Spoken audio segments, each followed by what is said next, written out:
Okay.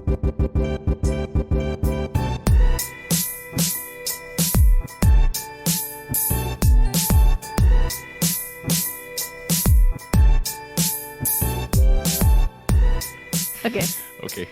All right, we're live. All right. AO, what's up? Welcome to your Everyday Rich podcast. Yeah, we're your hosts, Jason and Jennifer. And your Everyday Rich podcast is a podcast where we highlight living room conversations with you, revolving things that are important to everyday millennials that grew up in particularly Asian immigrant households and navigating these wacky cultural norms that we call life. So a lot of things that are really important to us millennials, and trying to develop an everyday rich life around that.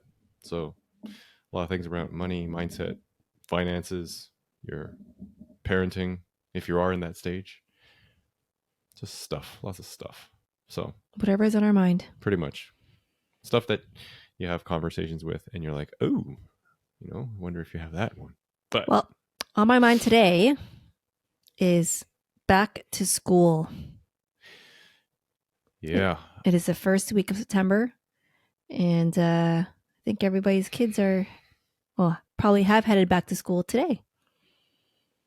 Well, yeah, not necessarily. Well, everyone is ramping up to back to school, so I know a lot of parents are both excited and sometimes sad, depending on if it's like your kid's first day, very very first day of school. You have mixed emotions. I remember we did. It's like tears for the child and tears for the parents. Seriously, but it just kind of it just brings back memories of like obviously our kids starting school a few years ago, and then ourselves starting school. Can you even remember when you first started school? No. I don't even remember that. No, but my mom told me this story. Like, I started kindergarten here. I think it was SK when I started kindergarten here. So I immigrated to Canada, and then I started in SK. And my mom was like, I was so scared, like, that you weren't gonna like it or you're gonna cry. You're like, new country, new people, new language.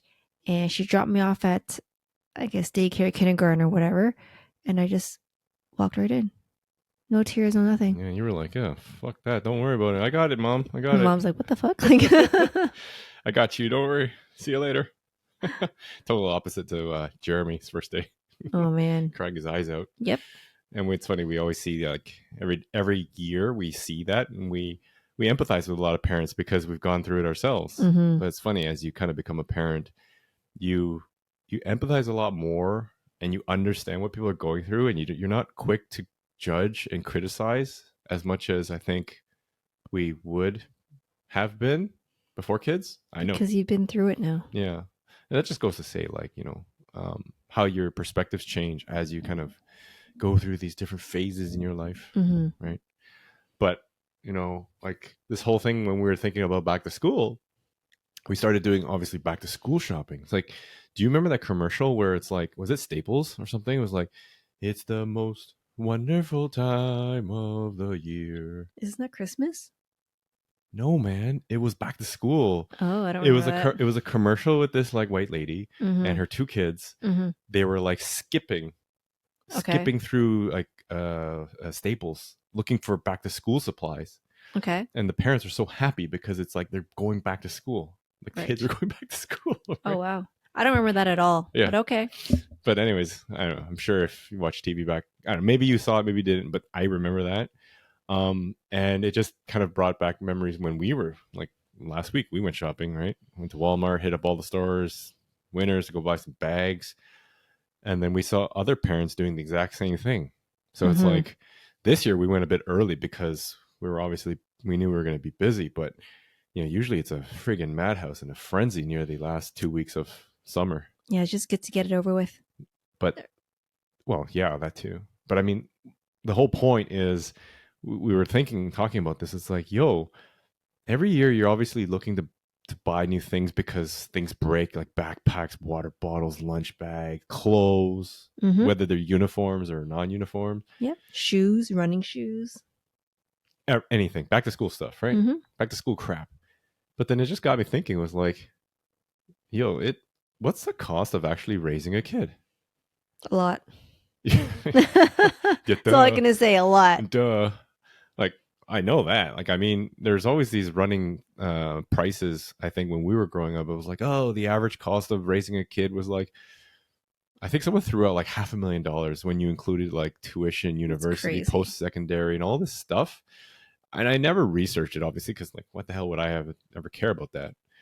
But obviously, as we kind of go through this, and we're like, we've never, I don't think we've consciously ever thought of, oh, how much does it actually cost to raise a child in today's environment? No, I'm pretty sure when we were deciding to have a child, we never really thought about, okay, how much is it going to cost us to raise this child all the way till they're like 18 or 20, like when they're somewhat out of the house. Yeah. I don't think we did the math. The only math we did actually was if I were to go on mat leave, single income based on what we think the expenses are, what our current expenses and what we think expenses are going to be, like, could we survive Mm-hmm. off one income? That's the only math we did, but that's only for 1 year. It's a math for 1 year Yeah. versus a math for like 18 or 20 years. Yeah, it was really simplistic. So Seriously, I mean, that's the little math we did. so yeah, well, yeah, and basically we looked at, okay, well, we need to live off this much. We assume that you'll bring in that much income, or I'll bring in that much income, or whatever, right? Yeah. And all the things that we have to pay for. We actually never really crunched it like, okay, well, it's going to cost X dollars for baby equipment, right? Strollers, car seats, and then Mm-hmm. diapers, and then wipes. And just think of everything. I mean, if you don't have kids, then I get it. But what we're trying to do is paint you a picture, right? So for anyone that has kids, you kind of gone through this, but maybe you're in that phase where you're thinking about having kids, or it might maybe it's coming up sometime Mm-hmm. in your future. And if you are blessed to be able to um raise what is it called, like Have children?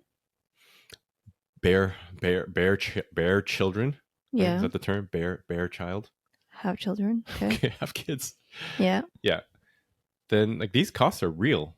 And I mean, if you're nerdy like us, then maybe you want to actually see the numbers, Yeah.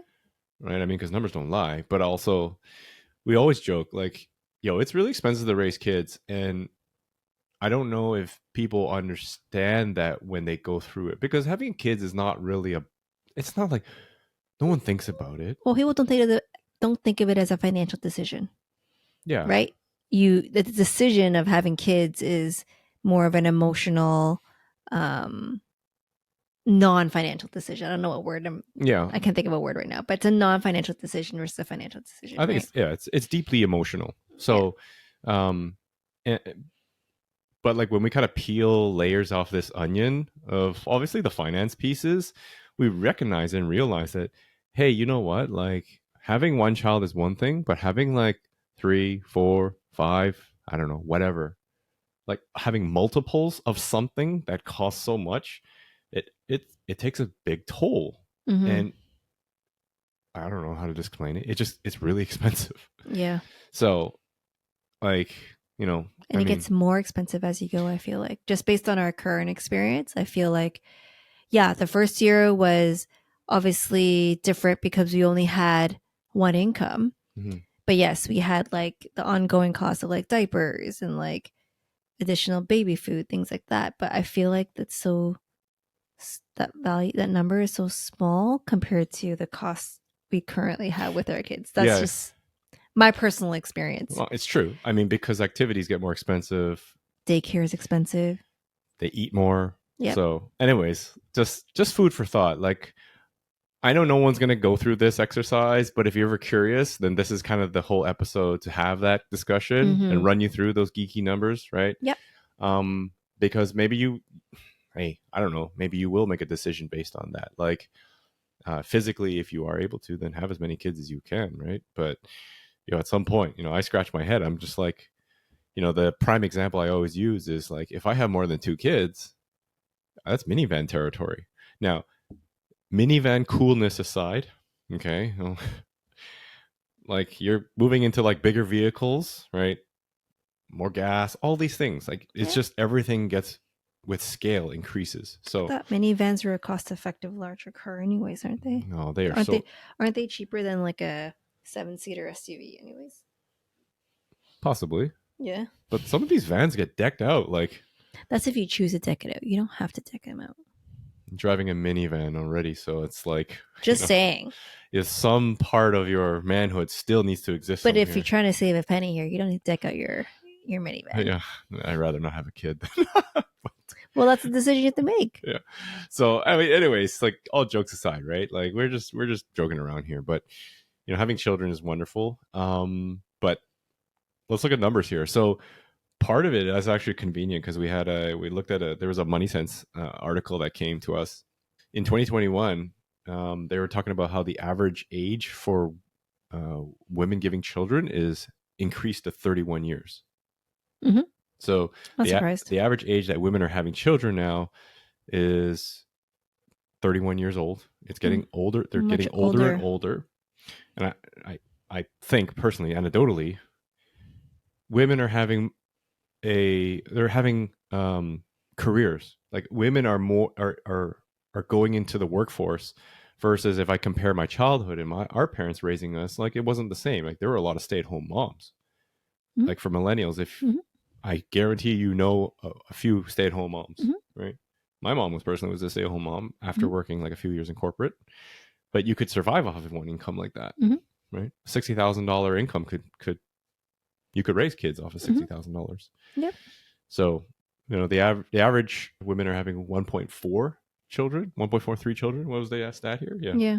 So I guess between 1 and 2 children. Yeah. I don't know the 0.4, but obviously it's an average. Yeah. So I mean, makes sense, right? I mean, I mean, most people I see are having the most common. I think is like 4, right? I've seen 4 kids is the most. No. common? I mean, like 4 is a family. Sorry, I mean 4 is a family. Well, everything's a family of 4. Tickets, family of 4. I don't know, like just at me, an observation. Doing observations, like I don't see a lot of large families. Yeah. As much as back in the day where you had like 4, 5 kids. Yeah. Like obviously when our parents were going, there was like 8 to 9 yeah, kids. but it's a baby boomer era. Yeah. It's a different phenomena. Yeah. I don't know how, like, just do your own observations, right? You might only be the only child, or you might only have one kid right now, or you might be thinking, I only want to have one kid. It's a lot of work. Yeah. Right. So anyways, those are just stats, but now into the kind of the interesting part where it was like, okay, how much does it actually cost to raise a kid? Did some digging. Well, per the article Yeah. from Money Sense, it was $16,900 per year. That's 2023. Yeah. To raise a child. And so if you add that all up for 18 years, that adds up to $320,000. Okay, so it's around it's not near 500K, but back then, I mean, yeah, I guess it's around that ballpark, right? So it's like mid 6 figures. So, that's a lot of money, That's man. Big money. That's big money. Mind you, I don't know why people do it till 18 because most of the days, like, you're probably still supporting your child after 18 nowadays. Just saying. So add a couple more years onto that. Being in North America is probably written by non-immigrants, non-Asians, non-Europeans, It's like you're out of the house, 18, you're done. Yeah, like just a bunch of old white guys that were writing this article. I'm pretty sure I was supported by my parents till I graduated university, which was 22, 23. Well, it's so common. I mean, right? like, I mean, for ourselves, we would never kick our kids out. We never got kicked out. It's just, It seems so weird to like, once you're 18, you get kicked out. Like, like you're on your own. Like, what are they, like birds? I don't know. Anyways. But, so $320,000 and then some. Yeah. So, I mean, we kind of just talked about those stages earlier on when you're like a baby into a toddler and then to a teenager and then all the way to 18. It's like, what are all those costs? Like, there's a lot of costs. So, I mean, as a baby, like you mentioned earlier, like buying all these things up front, right? Like the crib and setting up their room. Like those are kind of the big upfront costs. But I think the worst when it comes with kids, I think it's also the ongoing cost that actually adds up. So the ongoing cost as an infant, like I said, I feel like it's very small compared to the ongoing costs when kids are older. Yeah, I think the one That's that obviously stands out in my head is childcare. Yeah. Right. Especially now that, obviously it's more common for both parents to be working. So after your mat leave's over, like you're back at work. So, unless you have help, Mm-hmm. someone watching your child for you, Mm-hmm. your kid is going to daycare. Your kid is going to after school programs. Yeah. Like there's, what else are they going to do, right? Unless you have a nanny. So, I mean, it just depends, I guess, on your financial situation. But, I remember this, Jen. Remember we were talking about childcare, and at what point did it make sense financially to stop working? Like one parent to stop working. How many kids was that? It depends on the parent's salary. Right. So I think on average, we were just looking at it. It was like 3. Once you had 3 or more, it made sense for either to have a nanny Mm-hmm. or for you to stop working. Yeah, I think that was more of a nanny question versus Oh, yeah? a working question. But yeah, I think it was a nanny. Like if you're paying for childcare, like is it worth it to just hire a nanny rather than pay for 3 childcare fees? Yeah. And well, there's another subtopic that I'll go down. We'll go down another episode about like why I don't think that makes sense for women to stop working. Mm-hmm. Because just to raise children, Mm-hmm. just it's a personal thing. But let's share it for another. Let's save it for another one. I know what I'm talking about, right? So, Yeah. But yeah, like okay, just give you examples like childcare. What and it's more expensive upfront as an infant as they're smaller, and it gets cheaper as they get older, right? Because they require less attention, less care. There's less government regulation requirements for how many child care providers per child, right? Did I say that right? Yep. Yeah. So like what we pay after school is like $600 to $800 for 2 kids. So call it like, that's not that when they're in school. Oh yeah, daycare was like, so when Josh and Jeremy were infants, we started out paying $1,800 a month, and this is in Milton. So Toronto, like Toronto, my God. I think it's upwards of $2,000 plus, right? But anyways, so it's around that for an infant. And as both Josh and Jeremy got to about 3 years old, which is their last year of daycare, I think it dropped to about $1,200 a month. And then when they're in school, then obviously that really helps because now you're in kindergarten, and obviously in Canada, kindergarten's free. However, schools start at 9 and end at 3. That depends on what school you go to. Yeah. Okay. In general, like it's not a full day. Yeah. It's not a full work day. So a lot of parents will pay for either before and after, or before or after daycare, right? And for that, we pay $600 to $800 a month for the 2 chicks. So think about it, like just on average, it's like it's almost like $400 per kid, right? A month. So then that's just for the school year, and then there's days where obviously sometimes, you have PA days and holidays and all that stuff, and then but like PA days, you're still working. So as a parent, you're like, well, I'm not taking the day off unless you can. But generally, I mean, like these kids still got someone has to watch them. Yeah. So those all add up. Those are extra days on top where there's not included in the monthly fee with childcare. Yeah. So those are kind of like these little surprises you get that you're not expecting, and you're like, whoa, okay, where'd this come from? That's an extra $45. Yep. And then school ends, then you're like, yes, I don't have to pay. Oh no, wait, I have to pay more. You know why? Summer camps. Because not like I can take 2 months off. Although, you know what? Maybe that's the way to work, to plan for it. If you can do it that way, why not? Yeah, an ultimate dream. Why not, right? So anyways, for the whole discussion, sake of discussion, it's like you got another what? $350 to $600 a week per kid. Mm-hmm. So, add that up, it's like another $1,200 minimum for a month per kid. I know. Because it's full day childcare. Yep. So, and we were talking about how obviously, like, as they're smaller, they don't eat a lot, right? Mm-hmm. They eat breast milk, or they eat oh god, like, geez, formula, which is expensive, Yeah, formula is very expensive. right? But think about it as in when you were growing up. So I don't know about you, but as I got older, I ate a shit ton of food. Yeah. My brother and I, like, we were monsters. You guys had 2 freezers, didn't you? 2 chest We freezers? had one chest freezer. Yeah, like, so that whole story. I don't know. I know a lot of kids our age and friends, they all had chest freezers Mm-hmm. because it was the same thing. It was like, well, you try to buy in bulk, right? And that whole thing, buying in bulk, Costco, that idea just all started back then, and was like, well, I can save money, and then you have whatever, like, more food, because you come home and from school, what are you doing? You're eating. You're hungry.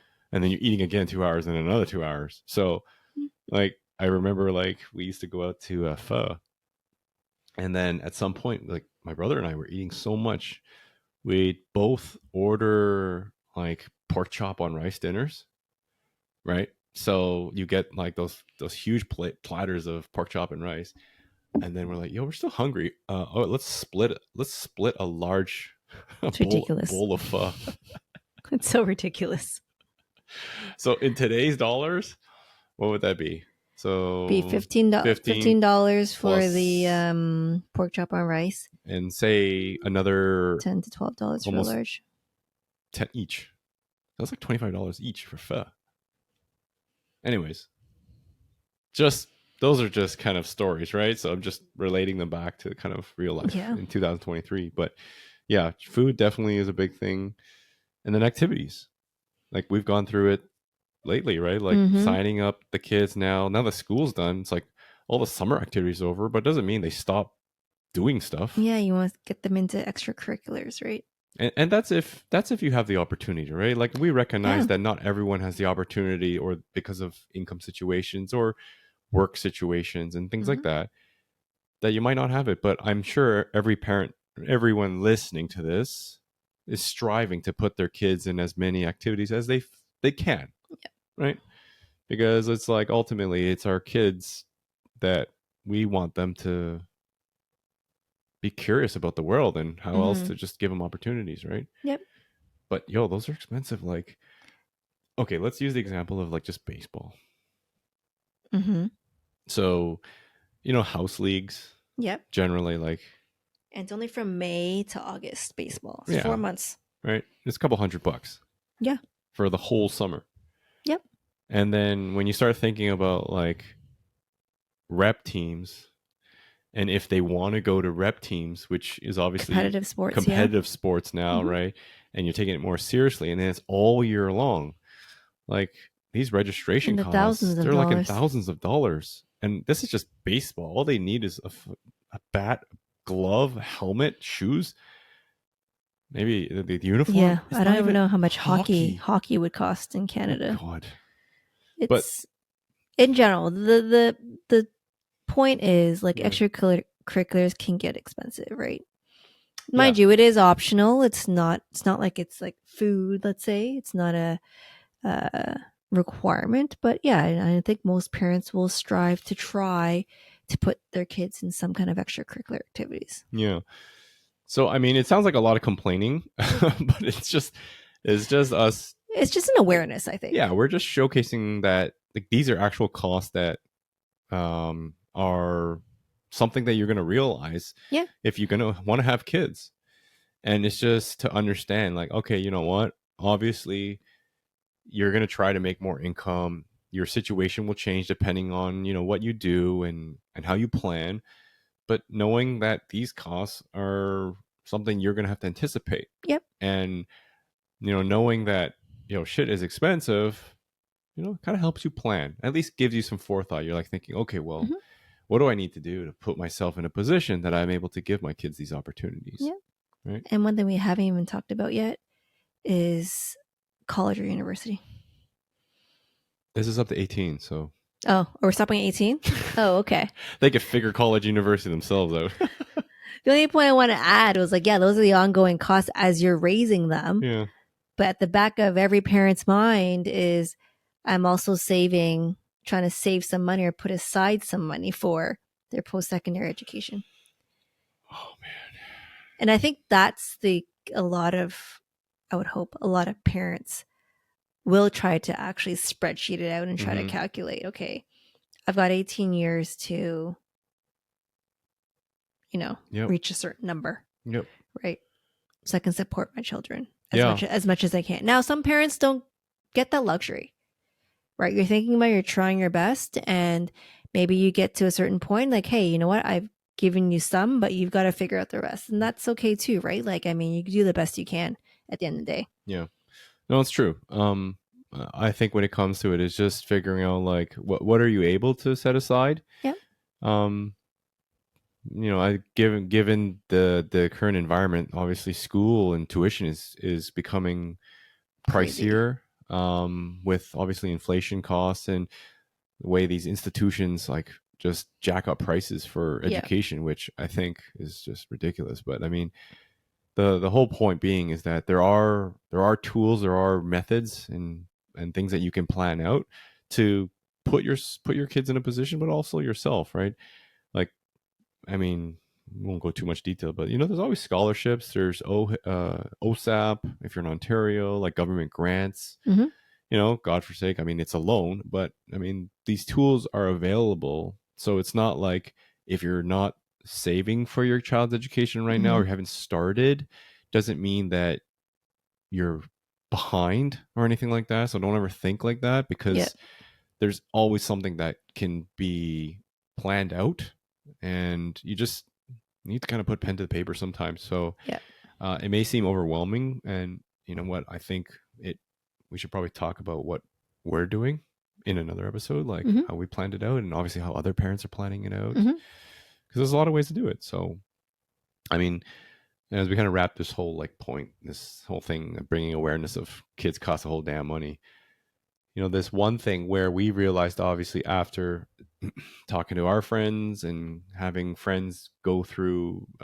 this whole journey of having kids, is like this whole thing of infertility, right? I know it's a topic that's not really talked about, because no one wants to talk about infertility, because it's, like, let's be real, it's hard to talk about something like this when society basically paints this rosy picture, like, oh, parents go do the icky and then out pops a baby.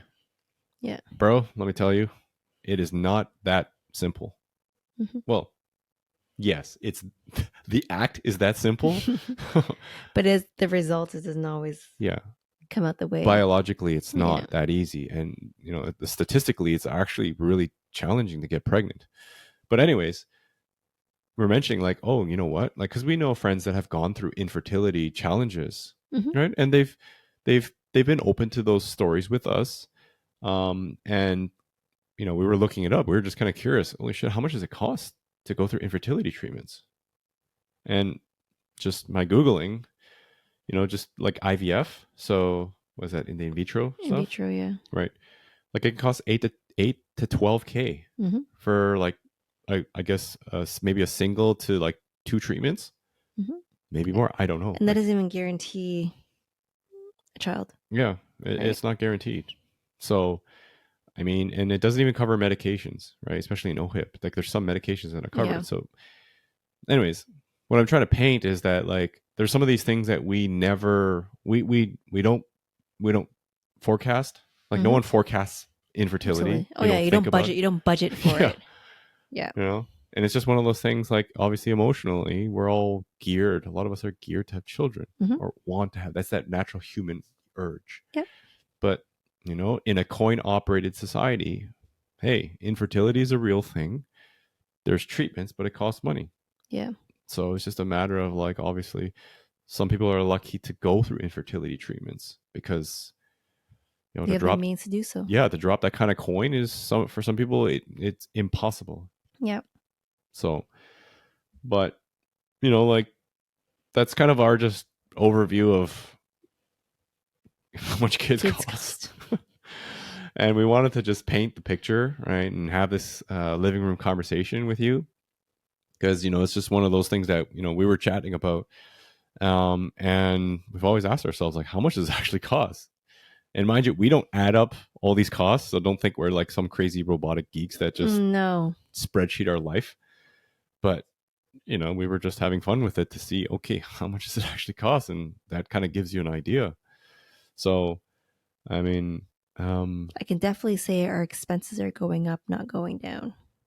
Well, since when they were infants. Should I eat less then? Yeah, that would help. That help compensate. Cut my waistline down? Yeah. Start cutting. Speak for yourself. But yeah, like, you know what, when it comes down to it, obviously, like, this whole point of Your Everyday Rich is, what can you do to create the lifestyle you want? And that if that's with children, that might involve, okay, how do I increase my income streams? Mhm. And how do I develop ways to boost my income? Because, I mean, we've said it many, many times. You can cut out all the costs you want, like jokingly me cutting food out or whatever, or being thrifty and all that stuff. But at some point, you're like, that summer camp ain't getting cheaper, and you're not No. going to cut out like thrifty summer camps. They still cost X dollars, so it's kind of like take it or leave it. There's only so much you can cut. Yeah, there's only so Right. much you cut, but you can obviously earn more as much as you can. So, Mhm. I hope that was insightful. Didn't want to keep it any more than that. It's just really some observations. We'll link the article. I think it makes sense to link the article, so you guys want to take a look. But yeah, let us know. What do you think? If you have kids, you ever thought of it this way? Yeah. Is it something that you've obviously been mindful of? Or is this one of those, yeah, it is what it is kind of thing, and you're just rolling with the punches? Or if you don't have kids, Yeah. have you actually looked at it from a financial point of view? Or will you? Or will you? Or does it matter? Yeah. For I you? don't know. That's what makes up your everyday rich. So, yeah, I think that's it for this one. Wrap this one up nice and tidy. Alrighty. Okay. Well, anyways, hope you enjoyed that one. Share it, like it, subscribe, help us with all the the algorithm stuff or whatever. But obviously, if this has been insightful, then help us pay the fee by paying it forward, by liking it and doing what we need to do with to get these living room conversations out to more people, so we can be more informed of these kind of things to kind of create your everyday rich. So, all right then. Alrighty. All right. Appreciate it, everyone. Signing off. All right. See ya. Okay. Later. Peace. Your Everyday Rich podcast is presented solely for general informational, educational, and entertainment purposes. Any such information or other material should not be construed as legal, tax, investment, financial, or other advice. It is not intended as a substitute for the advice of a qualified professional.